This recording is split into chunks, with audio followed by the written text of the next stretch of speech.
DERFJ est une structure qui a deux volets par rapport à son intervention, l'accompagnement financier et l'accompagnement non financier. Et dans le cadre du suivi post-financement que la DERFJ fait au profit de ses bénéficiaires, nous organisons une série d'activités dont ce genre que nous organisons aujourd'hui au niveau de la Chambre de commerce de Thiès, c'est-à-dire les Pencum DER. Il s'agit d'une activité qui regroupe des bénéficiaires de la région de Thiès, des bénéficiaires de la région de Thiès de DERFJ pour leur permettre d'exposer et de vendre leurs produits, d'avoir un meilleur accès au marché et surtout de montrer les différentes potentialités qui s'offrent aux jeunes et aux femmes de la région de Thiès. Dans le cadre donc des actions du projet d'appui et de valorisation des initiatives entrepreneuriales, un projet que l'État du Sénégal, l'Agence française de développement et la BAD ont eu à financer au profit des jeunes entrepreneurs et des femmes entrepreneuses.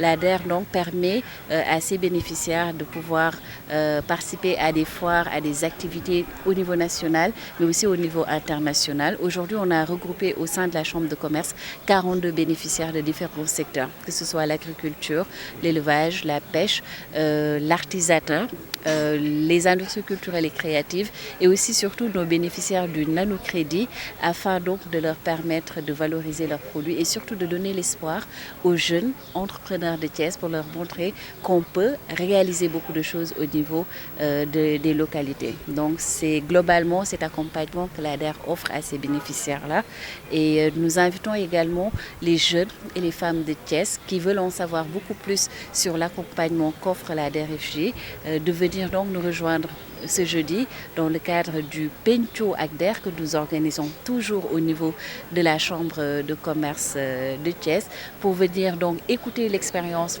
des gens qui ont été accompagnés par la DERFJ.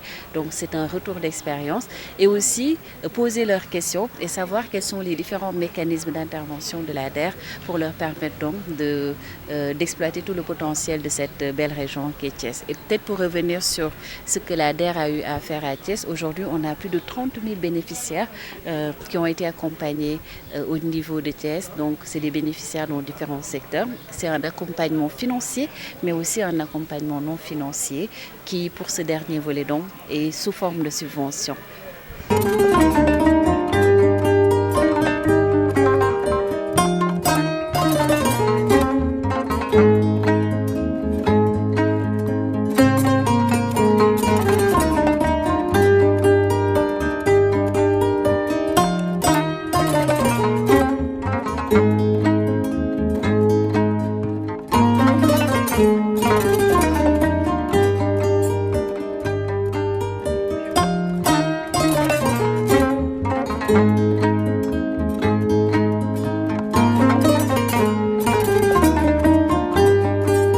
Par rapport à ce volet, on peut dire que la DER a plusieurs guichets de financement.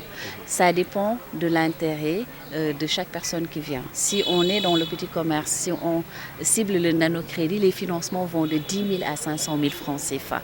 Si on est dans l'autonomisation, les microcrédits, on peut avoir des financements jusqu'à 1 million.